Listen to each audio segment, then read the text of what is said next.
Eu diria que Emaús é inicialmente o caminho da desesperança. Já estava ali, evidente e alojados todos os sinais de desânimo, de abatimento no coração daqueles discípulos. E eu fico extasiado, sensibilizado, mas também advertido, porque esse era o tempo áureo dos discípulos, um momento magnífico. Eles ouviram durante 3 anos acerca da ressurreição de Jesus, ouviram todas as promessas feitas pelos profetas do Antigo Testamento, tanto é que Jesus discorre sobre esses ensinamentos em sua conversa. Mas esses homens estavam completamente desviados, desatentos, insensíveis a esse momento tão importante para a sua fé. Os discípulos deveriam estar ou ter o coração ardendo em expectativas, extremamente seguro e confiante, porque ouviram do Mestre que ele morreria, mas que ressuscitaria, que venceria a morte. Todavia, o que temos aqui é um conjunto de dúvidas, esmorecimento e abatimento. E a essência disto é o que Jesus diz na sua palavra: a fé de vocês é muito lenta. E em contrapartida, vocês são imediatistas. Não conseguem esperar 3 dias. A pressa e a urgência, lapidadas, ensinadas, discipuladas pelo coração apressado, produz isto: uma fé fragilizada e uma fé improdutiva. Mas Jesus tem paciência com esses discípulos, dialoga com eles, esclarece, traz luz, ensina, adverte, mas também os ama. E ele decide jantar com eles, e parte o pão, e dá graças. E ali os olhos desses discípulos são abertos, e eles entendem que o Senhor ressuscitou. A esperança que nasce no simples partir do pão. As coisas simples a que me refiro não precisam ser necessariamente coisas de natureza espiritual, religiosa. Coisas simples que acontecem na sua vida e na minha vida deveriam ser suficientes para que a esperança reacendesse dentro de nós. Para que na nossa caminhada, seja para Emaús, Jerusalém ou para a cidade eterna, jamais fosse pisada com pés desanimados, abatidos, que não concordam, não coincidem, não andam em harmonia com aquele que tem verdadeira fé dentro de si mesmo. Fé esta dada pelo próprio Deus. E nesta esperança que nasce e renasce no coração destes homens, a partir de uma coisa simples, um partir do pão, o primeiro aspecto é que ela trata as nossas expectativas aparentemente frustradas. Sobre o que vocês estão discutindo, perguntou Jesus, e eles param um pouco entristecidos e contam para Jesus: você não sabe o que aconteceu a Jesus de Nazaré? Como ele foi condenado, sentenciado à morte, crucificado, e nós estávamos aguardando que ele resgatasse Israel. E hoje já é o 3º dia desde que tudo isso aconteceu. As expectativas desses homens caminhavam em busca dessa experiência terrível, a frustração. Eles achavam que estavam em desvantagem, achavam que a sua fé tinha sido invalidada, que não valeu a pena caminhar e crer no Senhor. Eu quero tratar essas expectativas dos discípulos em Emaús e também as nossas expectativas. Muitas vezes elas estão mais fundamentadas na nossa maneira de analisar as coisas. Eles fizeram um apanhado de tudo que viveram. Ele foi preso, julgado, condenado, sentenciado, morto, e já é o 3º dia. Todos esses conjuntos, ou todo esse conjunto de informações, mostram um raciocínio raso, uma maneira horrível de pensar a vida, especialmente para quem deve sempre pensar a vida que está sendo cuidada, abençoada, sustentada por Deus. Observe os nossos esmorecimentos e apatias acontecem a partir disso. A nossa visão terrível de olhar as coisas da vida. Há também as limitadas experiências que temos, experiências essas que não abrangem tudo aquilo que Deus prometeu e ensinou. É tanto que Jesus vai adverti-los: como vocês demoram a crer em tudo que os profetas ensinaram. Durante milhares de anos, tocaram na mesma tecla, mas existe uma paralisia, uma morosidade estabelecida, porque vocês medem isso pelas experiências. Bastam 3 dias para fazer desmoronar a expectativa de milhares de anos. 3 dias. Não te falo que aquele crente que se acha muito firme tem que cuidar de si próprio? 3 dias. Estava desmoronando toda a fé desses homens. As nossas expectativas são às vezes vítimas de fatos e ocorrências que são provisórias, mas nós tornamos isto definitivo. Não há mais o que esperar quando se está em estado de frustração e sem esperança. É o que ocorre com esses discípulos. As nossas expectativas, elas preferem e sempre se inclinam para o pior. Jesus foi preso, condenado, morto, e já é o 3º dia. Nós ficamos nessas experiências que vão sustentando e dando solidez às derrotas da vida. Pensamos só no negativo. Esses corações, tanto quanto os nossos, precisam desse despertar para a verdadeira esperança, para vencer as suas expectativas aparentemente frustradas, mas certamente equivocadas. As suas expectativas interferem no teor da sua esperança, mas deveria ser o contrário.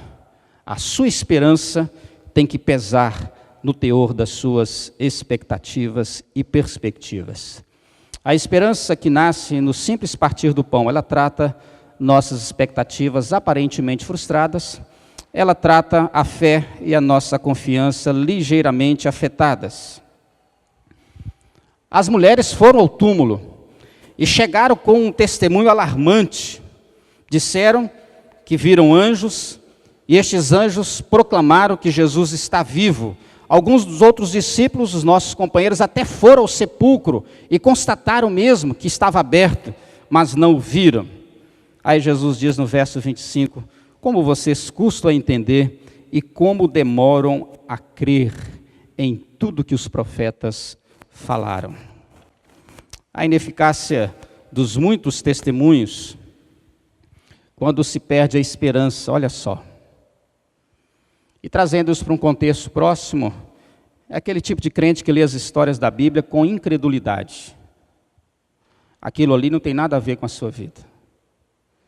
É aquela pessoa que vê as experiências dos homens e das mulheres dos tempos bíblicos como experiências muito distantes e provavelmente improváveis. Não existem olhos de fé. Não existem olhos que são educados, manipulados pelo Espírito Santo de Deus e que pensa toda a história a partir de Deus e não a partir de nós e nem das circunstâncias. Fé é exatamente isso. A certeza que existe na fé é a certeza de um Deus que rege, que dirige e que todas as coisas lhe são submissas. E que não existe e jamais existirá poder algum maior do que o dele. Nem o diabo, nem o mundo, nem a carne, nem o inferno. Eu preciso ler a palavra, ver as experiências dos homens e mulheres de tempos idos com fé. A ineficácia de outras provas. Apesar do testemunho das mulheres, apesar dos discípulos posteriormente não terem encontrado o corpo de Jesus, mas hoje já é o 3º dia. Esse mas derruba tudo.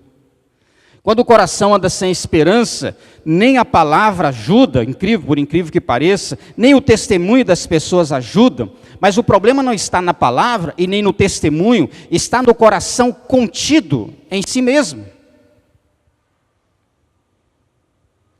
O meu coração, ele precisa ser e estar em Deus. É ali que eu encontro a verdadeira esperança.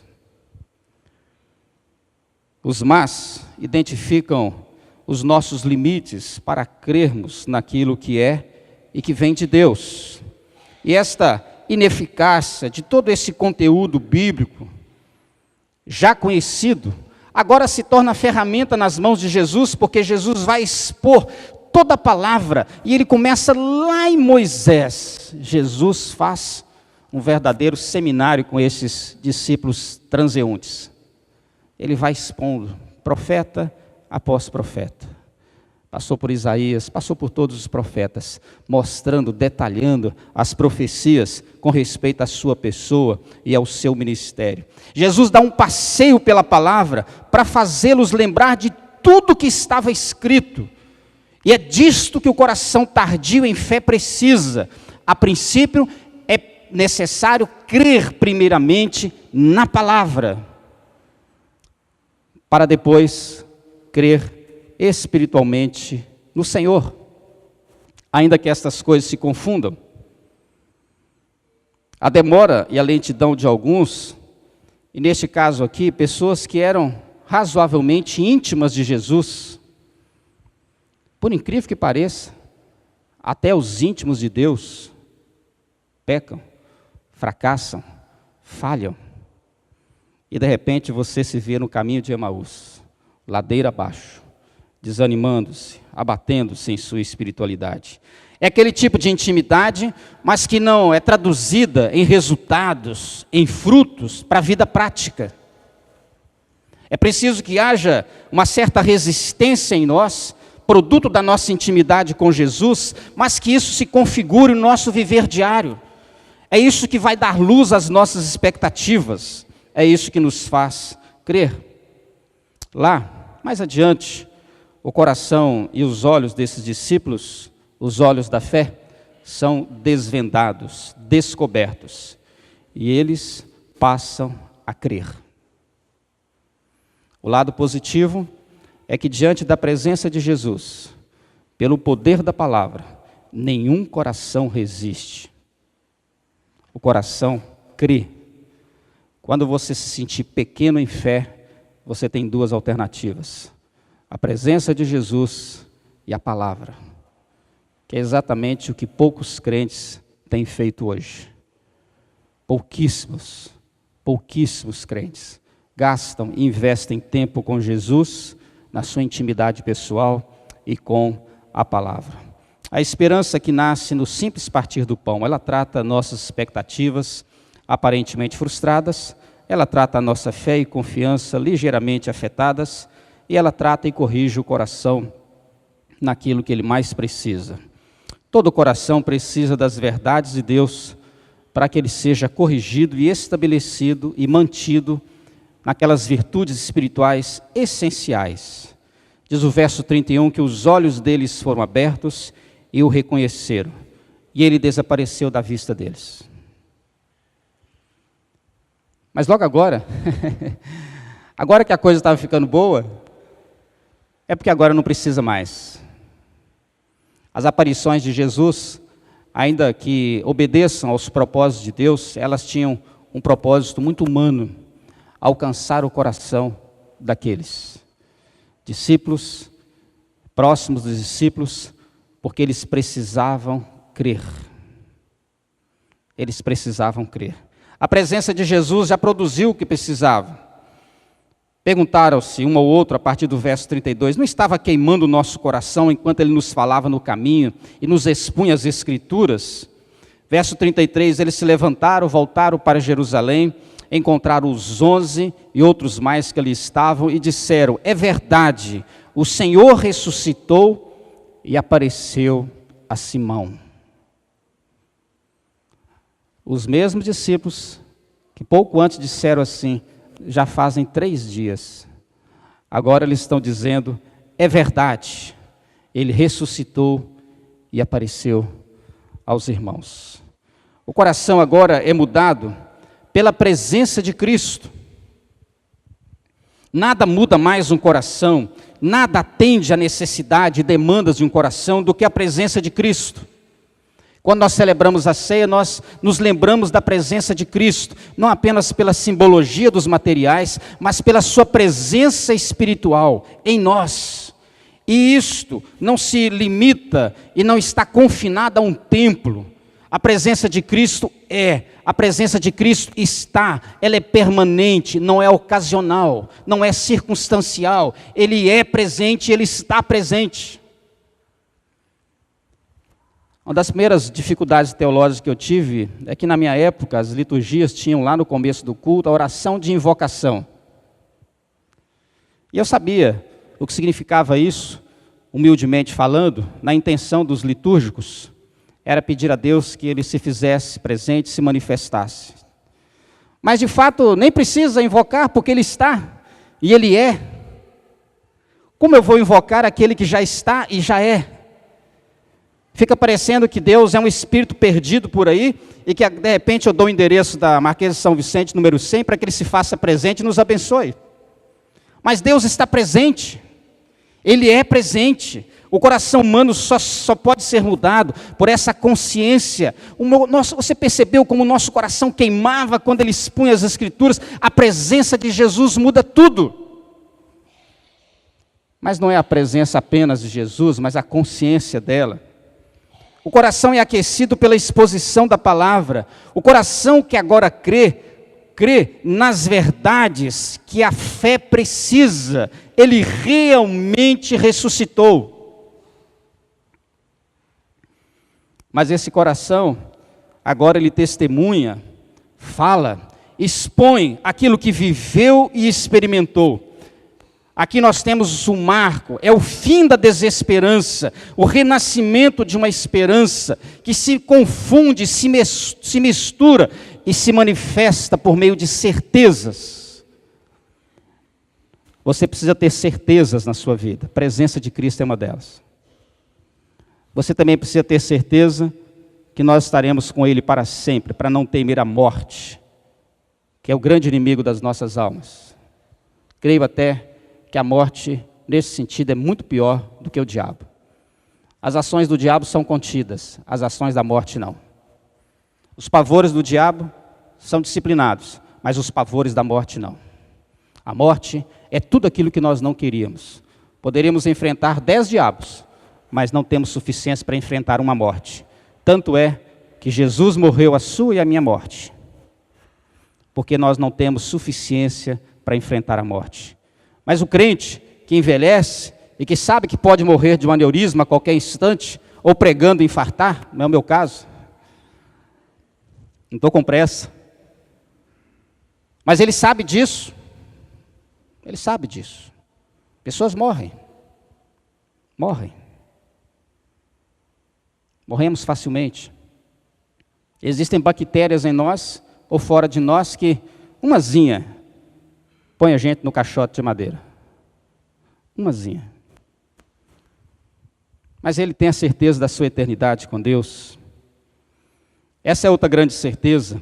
Na presença de Jesus e em comunhão com Ele, o coração vai recebendo aquilo que ele mais precisa: fé, esperança, confiança, alegria, paz, renovação de forças, ânimo, e tudo isso desemboca num comprometimento ainda maior com Cristo.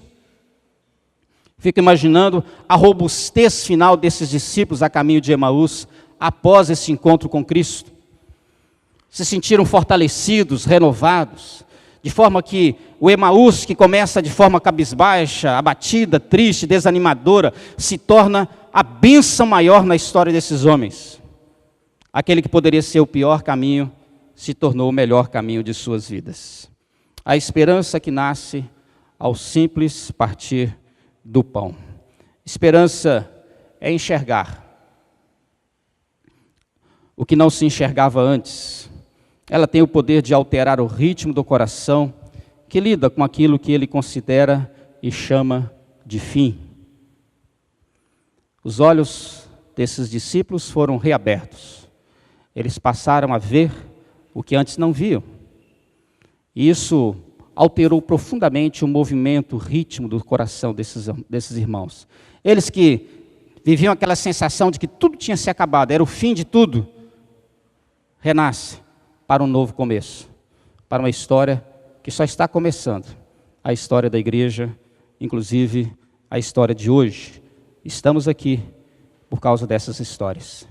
Que Deus nos abençoe e que a esperança que nasceu lá, no simples partir do pão, seja a esperança renascente dentro do coração de cada um de nós, para a nossa alegria e para o louvor do Senhor. Amém.